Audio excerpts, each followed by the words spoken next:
Intensitas hujan yang tinggi mengguyur Kabupaten Lahat mengakibatkan terjadinya banjir bandang. Luapan air sungai menghanyutkan 1 unit rumah warga dan merusak puluhan hektar sawah serta merusak infrastruktur jalan penghubung 2 desa.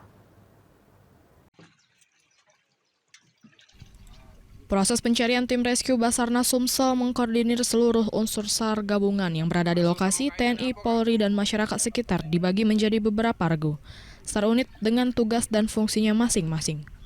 Untuk pencarian dibagi beberapa metode seperti penyisiran permukaan sungai menggunakan perahu karet, penggunaan peralatan Aqua A untuk mendeteksi keberadaan korban, serta melakukan sirkel ombak buatan dengan menggunakan perahu karet menyusuri tempat-tempat yang diperkirakan adanya korban.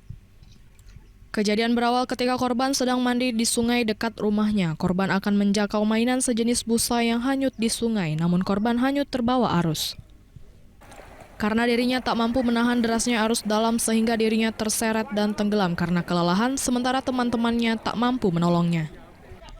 Setelah pencarian dilakukan selama 2 hari, akhirnya korban berhasil ditemukan 250 meter dari lokasi awal tenggelam dalam keadaan tidak bernyawa. Berhasil menemukan korban atas nama Aisyah, umur 9 tahun. Pada saat ditemukan, posisi korban yaitu sudah mengapung dengan keadaan Mike Delta atau meninggal dunia. Selanjutnya korban dievakuasi ke rumah duka untuk penanganan lebih lanjut.